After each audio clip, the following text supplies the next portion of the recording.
Assalamualaikum warahmatullahi wabarakatuh dan salam sejahtera untuk kita semua. Pada video kali ini di materi kita tentang sniffing dan DDoS.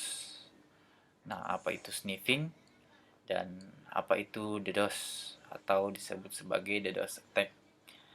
Nah, pada dasarnya di dalam konsep eksploitasi jaringan kita mengenal berbagai macam serangan di dalam jaringan komputer dan penanganannya. Nah, kita akan membahas materi kali ini yang berkaitan tentang sniffing dan DDoS. Nah, apa itu sniffing? Jadi, secara hierarki latar belakang sniffing itu adalah dari hasil perkembangan teknologi, terutama internet yang semakin pesat, di mana sistem keamanan jaringan khususnya di internet ini seringkali banyak yang mensalahgunakan dari sisi proteksinya. Nah, keamanan data dalam hal ini di dalam sebuah jaringan itu perlu diuji seberapa rentannya kah jaringan itu terhadap serangan. Nah, kita melihat beberapa instruction tentang sniffing itu, di mana sniffing itu adalah tindak kejahatan yang didasari atas penyadapan yang dilakukan menggunakan jaringan internet dengan tujuan untuk mengambil data dan informasi sensitif secara ilegal. Ini tentunya dapat kita sama-sama mengetahui seperti apa dampak daripada ataukah bagaimana pola-pola serangan seperti ini dilakukan oleh para orang-orang yang tidak bertanggung jawab dalam hal ini yang menyalahgunakan sistem keamanan jaringan itu sendiri. Di dalam sniffing itu kita ketahui juga ada beberapa jenis-jenis tools yang digunakan. Nah, nanti kita akan bahas mengenai tools-tools apa saja yang digunakan. Nah, terlebih dahulu kita harus mengetahui jenis-jenis sniffing itu sendiri. Jadi jenis sniffing itu bekerja pada segmen data di layar transport. Jadi ada di dalam 7 lapisan jaringan. Nah, di dalam sniffing ini dia bekerja pada layar ke berapa ini? Transport layar ketiga, di mana menyisipkan program jahat pada komputer, di mana anti program jahat tersebut akan melakukan proses sniffing sehingga data sensitif yang pada komputer ini dapat terbaca oleh sniffer. Nah, sniffing itu diklasifikasikan menjadi dua jenis, yaitu ada yang menggunakan pola pasif sniffing, ada juga yang menggunakan pola aktif sniffing. Nah, seperti apa pola pasif sniffing itu? Di mana tindak kejahatan penyadapan dengan tindak tidak merubah isi dari paket data yang dikirim antara server dengan klien, di mana jika Anda tidak merasa curiga karena tidak ada tanda-tanda korban sniffing ini, maka pasif sniffing biasanya terjadi pada perangkat hub, karena tugas utama hub itu sendiri adalah membagikan signal ke semua klien yang berbeda dengan fungsi switch yang memiliki fitur-fitur menghindari terjadinya collision atau tabrakan dengan membaca alamat MAC address-nya. Nah, di dalam passive sniffing ini biasanya ada tools yang sering digunakan, ya ini tools Wireshark, TCP DAP, Kismet, Ethercap, Disnef, dan lain-lain sebagainya. Nah, ini untuk passive sniffing.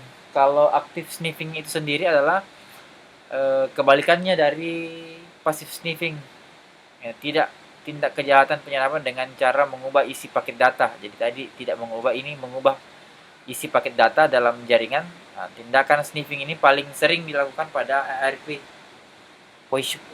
positioningnya di biasanya ini dalam konsep man in the middle attack-nya. Aktif sniffing ini biasanya dilakukan pada switch jaringan bukan daripada hub. Jadi biasanya dia menggunakan hub bukan pada switch, bukan lagi menggunakan hub. Dengan kata lain, di aktif sniffing ini biasanya di layar application dengan layar fisikal. Untuk sniffing bagian layarnya biasanya dilakukan dengan cara menyadap jaringan seluruh komunikasi secara ilegal. Nah, adapun cara kerja dari paket sniffing itu, jadi ada beberapa cara kerja dari paket sniffing. Ada cara kerja yang memiliki beberapa tahap paket data sampai diambil bisa terbaca. Nah, salah satunya adalah collection. Cara kerja paket pertama adalah merubah interface dan mulai mengumpulkan semua paket data melalui jaringan yang sedang diawasi. Ada juga conversation, yakni cara kerja setelah pollution conversation dengan cara merubah data yang sudah di collect berbentuk binary ke dalam data yang lebih mudah dipahami. Nah, itu nanti kita akan bahas mengenai simetri dengan asimetri dalam kriptografi transferring sniffing di dalam networknya. Nah, ini merupakan contoh ilustrasi ya proses terjadinya paket sniffing itu. Yang berikutnya adalah ada analyze adalah cara kerja ketiga di dalam paket sniffing, menganalisis dan data yang sudah dikonversi ke dalam blok-blok protokol berdasarkan sumber transmisi datanya. Jadi ini sudah dilakukan proses analyze ya, yang sudah dikonversi ke dalam bolak-balik protokolnya. Nah, kemudian selanjutnya adalah cara kerjanya adalah mengambil data. Untuk pengambilan data, cara kerja ini berakhir setelah semua yang dilakukan, khususnya hack, akan mengambil data tersebut. Apa yang diambil itu adalah bentuk data yang ingin diperoleh. Nah, ada beberapa juga protokol-protokol yang berkaitan dengan sniffing itu. Ada protokol HTTP, Hypertransfer Protocol ini digunakan untuk mengirimkan paket data ya, yang adanya yang tanpa adanya enkripsi. Ada juga SMTP, Simple Mail Transfer Protocol. Ada juga pintu NTP, Network News Transfer Protokolnya. Ada juga POP ya, atau Post Office Protocol. Jadi ini memiliki banyak fungsi di dalamnya. Kemudian ada juga FTP, File Transfer Protocol, di mana memiliki fungsi untuk mengirimkan data, mengirim dan menerima file. Ada juga IMAP ya, IMAP, Internet Message Access Protocol. Nah, ini adalah semua protokol yang bisa digunakan untuk menyerang paket sniffing itu bekerja. Jadi ada 6 jalur yang memungkinkan terjadinya protokol yang sering digunakan dalam paket sniffing ini. Nah, itu perlu Anda antisipasi nanti bagaimana cara menanganinya. Kita masuk di DDoS. Nah, kita tadi sudah membahas beberapa fitur-fitur yang ada di dalam paket sniffing. Kita masuk di DDoS. Nah, apa itu DDoS itu?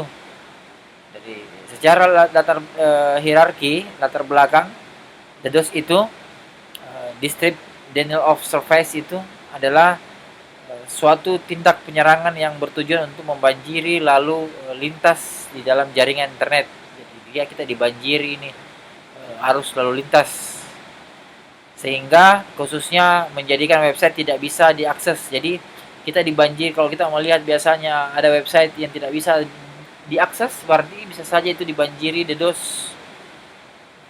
Bagaimana nanti cara menangani hal demikian? Di mana DDoS sampai saat ini masih populer di kalangan hack ya, karena memang DDoS ini pada dasarnya sangat sederhana, secara mudah Anda bisa melakukannya. DDoS berhasil atau tidaknya suatu serangan DDoS akan dipengaruhi oleh kemampuan server dalam menerima semua request dari hack. Selain itu, SSL bisa menjaga keamanan data dari website Anda dari serangan hack yang terjadinya secara down. Nah, apa ada beberapa juga jenis-jenis DDoS itu. Jadi DDoS sendiri memiliki beberapa jenis. Nah, di antaranya yang sering dilakukan oleh hack ya. Ini pola-pola serangan di dalam DDoS kita perlu pahami juga. Nah, ada beberapa jenis DDoS itu. Yang pertama adalah UDP float.